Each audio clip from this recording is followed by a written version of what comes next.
This story kind of creeped me out. It happened about 9 years ago, and sometimes it just comes back to my mind. It still creeps me out to this day.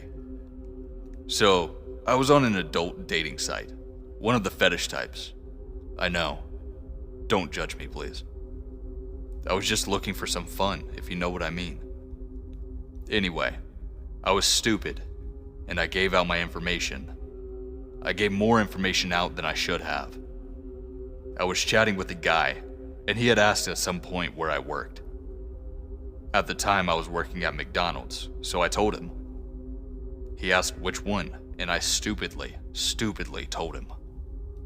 We chatted off and on. We hadn't been chatting too long. I also stupidly gave him my phone number for some reason at some point. He would talk to me about how he wanted to meet me on my break and have some fun on my break. I told him no thanks. I don't bring my lifestyle to my job. Anyway, so I checked my messages just before I was due to clock out of work. Luckily I did. He mentioned that he was at my job and told me that he had ordered, I think it was a Big Mac meal. I was like, okay, well, don't expect me to do anything with you. I'm not interested. He then got upset and wasn't accepting that I wasn't interested. I was also scared because I had sent him a face picture of myself, but I had never received one from him. I really wasn't too interested in him, so I decided I didn't need a face pic since I likely wasn't going to meet up with him. His interests weren't what I was really looking for, and I have a hard time just straight up saying I'm not interested, and just slowly start to ghost whoever I had no interest in. Now, luckily, I hadn't told him my work schedule, so he didn't know that I was about to clock out. So, after clocking out, I told one of my managers that I was on a dating site and some guy showed up to my work and I had no clue what he looks like, and that I'm just going to hang out in the back, in the break room for a bit. Luckily, she didn't judge me and just was like, oh, okay. So I waited about half an hour before I left. I didn't have a car at the time, and I had to walk home and was honestly afraid that he would see me and would try to pick me up in his car. Luckily, no one followed me, so I was in the clear. I don't think he ever messaged me or I ended up blocking him or something after this.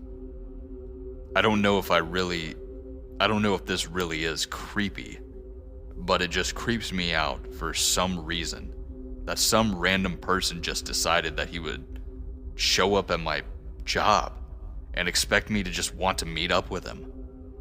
So yeah, now I just give very vague responses as to where I work now. I don't work in the same town I live in, so it would be kind of hard to pinpoint where my exact location is.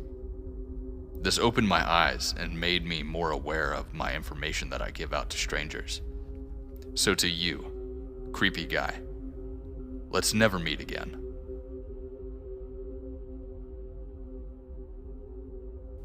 My friend told me this horrific story yesterday, and it was the scariest thing I've ever heard. So I felt like sharing it and reminding everyone to stay safe and be cautious. This happened to a friend of our friends not too long ago. So this girl matched with a guy on Tinder and went on a couple of dates with him. On the first 2 dates, they went for some coffee and walked outside. She really liked him, thought he was friendly, good looking, etc., and thought that they clicked. For the third date, the guy suggested that she should come over to his place for some wine. She agreed because she felt safe and comfortable enough to do it at this point. So the time comes and she goes over to his place, and he pours her a glass of wine. Things seem to go well. They joke around and enjoy a nice talk. After a while, she starts feeling a little funny. Now, luckily, this girl had already been roofied once before, and she immediately started recognizing all of these effects once it kicked in. She was extremely clever though, and in this situation she kind of pretended to feel like she was fine. She told him as cheerfully and energetically as she possibly could that she was quickly going to go use the bathroom, as to seem like nothing was off. Once she went into the bathroom, she locked the door and immediately called the police. She told them she was drugged, locked in the bathroom, and that somebody needed to come and get her out. Pretty soon she passes out. She awakes by the police but is still very drugged. So kind of like slides in and out of consciousness.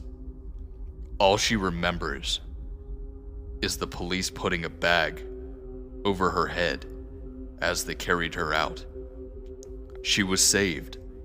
A few days later, she is asked to come down to the police station to give her declaration of events. After doing this, she asks whether she remembers the police putting the bag over her head correctly or if it was just imagined due to the drugs, or what was up with that.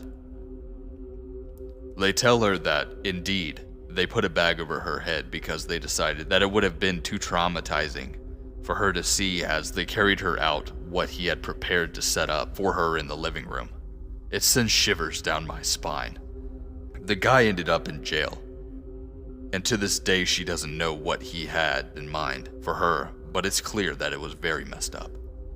Incredibly scary situation that could have ended horribly.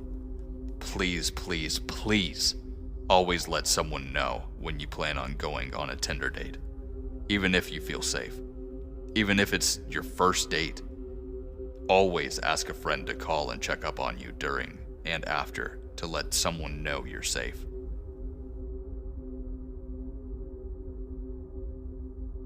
Sometimes even a background check may not be helpful against some people conning to rob you on a date, especially if your date is 31-year-old Shalina Lopez.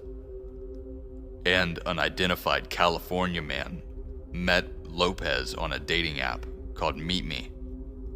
They set up their first date at Eagle Mountain Casino Resort in Porterville. At the casino, the daters met Lopez's relative, Mario Garcia. They had also ran into her friend, Cesar Cameron Domenico Jr. At the end of the night, the California man drove Lopez, Garcia, and Domenico home. In the car, Garcia shot a revolver twice and held the man at gunpoint. The trio told him to drive to the ATM and withdraw money and hand them his valuables. He called the county police department immediately after he dropped them off. Police were able to recover only $400 of the stolen property. They were never found.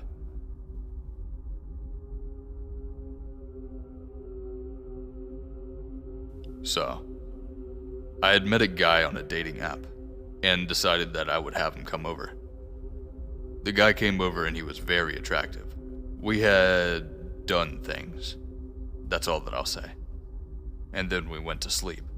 I had to wake this kid up at noon and be like, okay, I have to get ready for work. You need to leave. He started getting dressed and he couldn't find one sock. And then he, for some reason, started accusing me of stealing it.